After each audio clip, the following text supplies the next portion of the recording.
Hello and welcome to Smash Ready.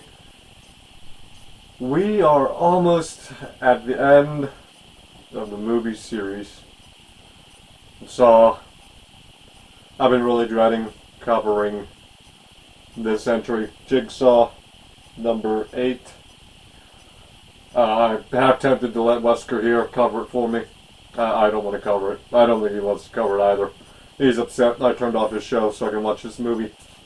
And I dread it, regret it, all of the above. The best way to put this, normally I just wait till the end to give the grades.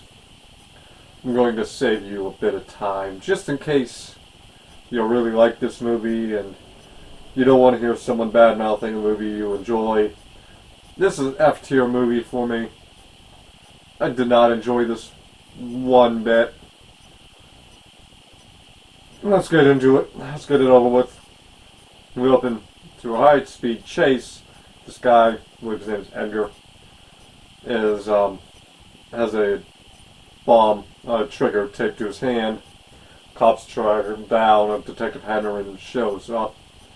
And Henry wants him to shoot him in the leg and everything, to take him down, keep him from arresting the trigger. He gets shot in the chest and pushes the trigger, which starts a game. And we see 5 people with buckets on their head, chains around their neck.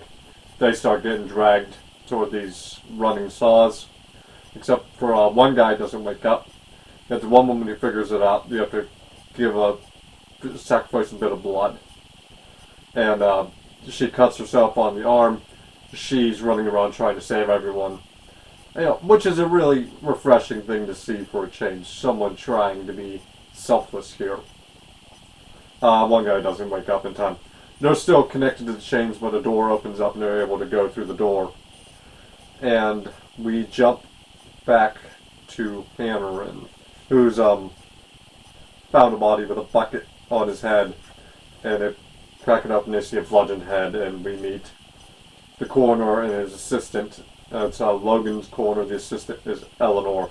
And they have an audio tape containing the voice of Jigsaw Kramer. Now people are confused because I believe it was 10 years since the events of the movie. And we jump back to the 4 remaining players.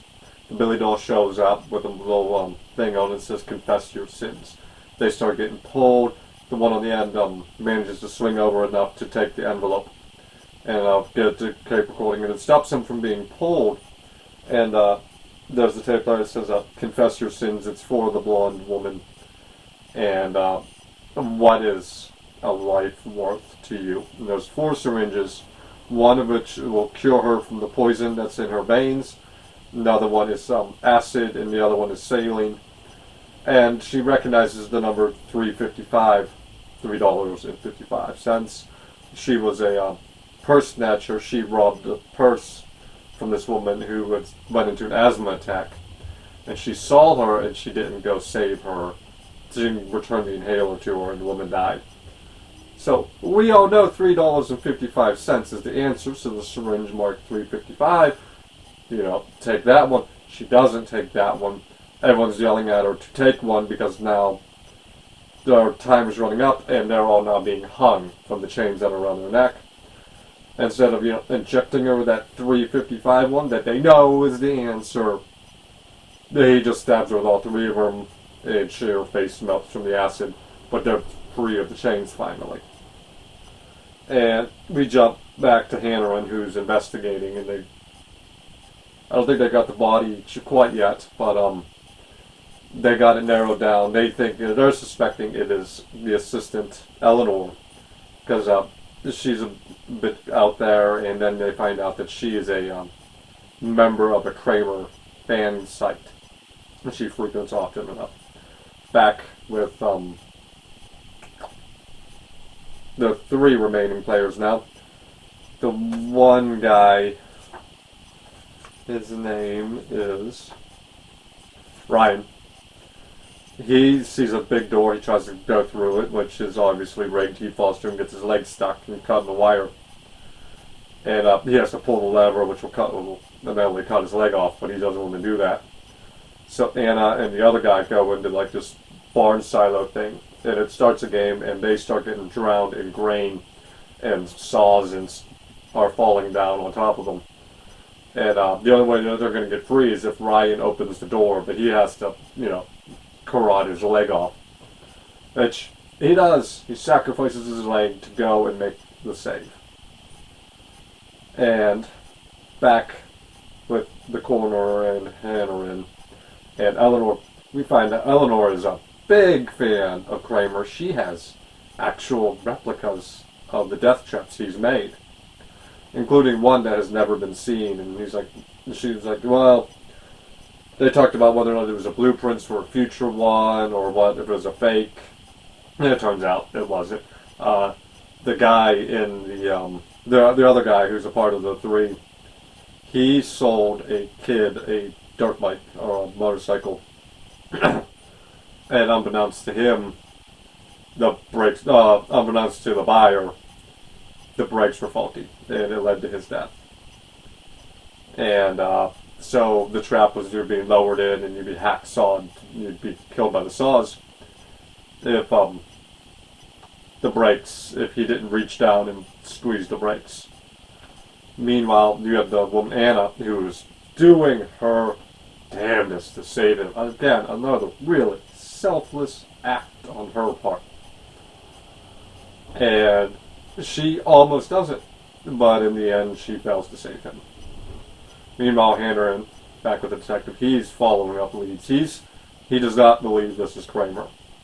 Kramer is dead and buried, and then we find the blood sample they found is Kramer's, and they decide they're going to exhume the body. And when they do, they find that Kramer's body's gone, and it's Edgar in there, the guy from the beginning of the movie.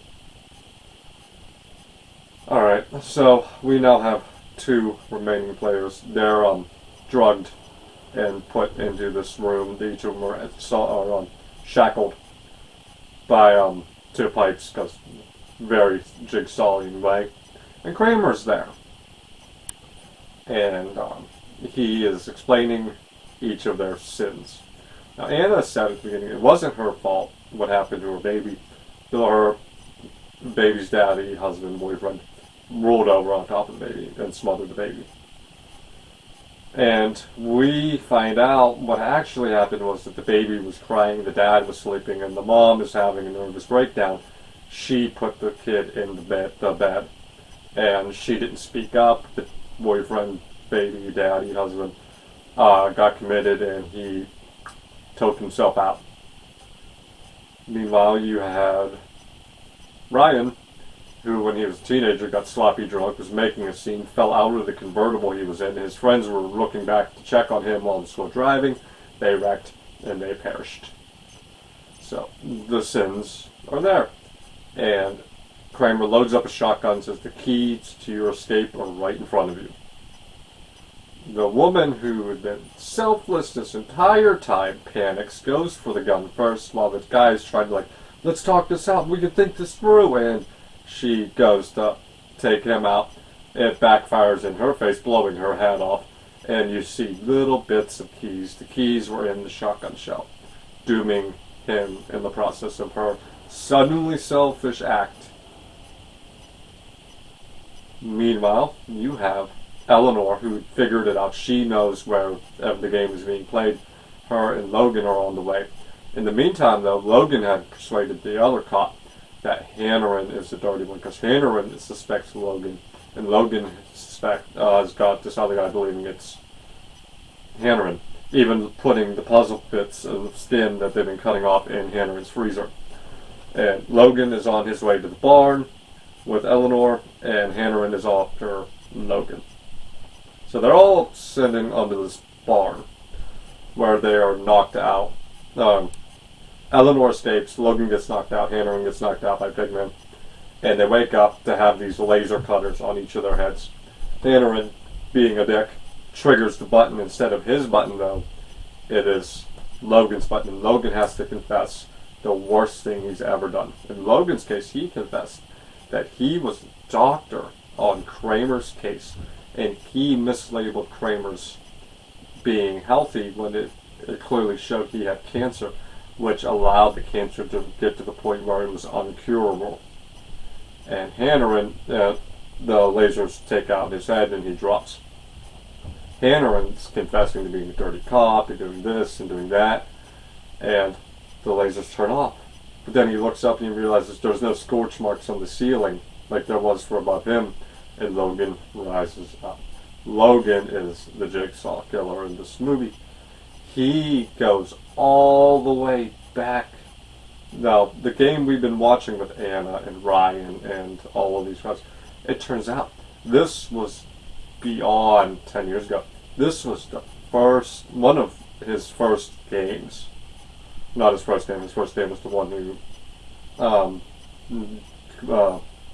took out his fetus and his wife.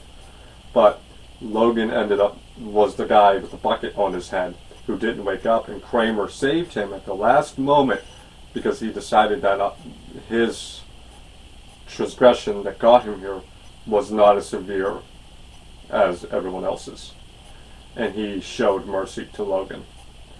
And in doing so, he gets his first disciple in Logan. And we see a really lovely moment of them two working together to build the first reverse bear trap. And Logan is upset at Hanneran because of what he did led to his sister's demise. And Logan proceeds to give single-handedly the worst speech of all time. There's no emotion. I am the voice of the innocent. It's just no emotion whatsoever. He could not be duller than the dullest bit of driftwood you've ever seen. It's terrible. All this time Kramer had been dead. All of the bodies we have been seeing is him replaying the game with other people who made the same choices that the people in his game made. I don't know. That's the end of the story. Let's go into the synopsis. This fucking movie. Okay, let's talk about this big thing that's really, really pissing me the fuck off with this movie. So, Anna. What she did was really, really bad. But moments you saw of her, the baby crying and the boyfriend sleeping, she's clearly going through postpartum depression, giving way to postpartum psychosis here. This is a severe mental illness. This was not done on purpose. This is a mentally ill woman. And that's her big crime? Meanwhile, dickbag Logan, he purposely fucked up his job. There's nothing on him. He was just being an idiot and mislabeled someone's cancer file. That's so much worse than mental illness. But no, Anna's the bitch. And all of this selfless act she does throughout this whole entire movie goes right out the window at the very end of the movie to build up some bullshit suspense when she was more calm than anyone throughout this game. She was figuring out all these puzzles and what to do and getting people back up. Just for this bullshit, stupid, they're all dead ending. Lazy writing, lazy performances, lazy goddamn direction. Logan was a piss poor choice. It's bad when Matt looked good. Because Matt wasn't very good either. And Logan just showed, oh no, Matt's so much better. I miss him. Jesus Christ. The games were boring. They weren't very good. It was 355. Everyone knew, it's 355. Let's stick all three of our inners out, because that makes a whole lot of sense, you know. This is a bad movie, bad directions. The acting wasn't very good. I do like the superfan, though. I thought that would have been interesting. Having the superfan in the game would have been better than just have her being an outsider to all of this. There are no pros. None whatsoever. Logan was a stupid choice. Giving Kramer another disciple after he already had so many disciples was just unnecessary. He didn't add anything. Like, this with the doctor, he added something to this. He added a medical expertise. Dr. Gordon. he added medical expertise, so it explained why Kramer was able to do stuff like putting keys in eyeballs and stuff.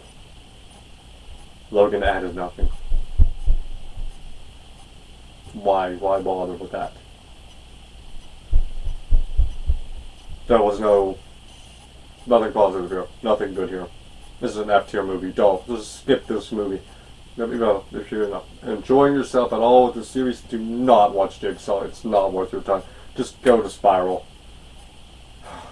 You got anything final words to say? Yeah, I know. You want your Pokemon back on. That's actually truthful. He likes watching Pokemon on TV. As always, hope you enjoy. Comment below. Have a good night.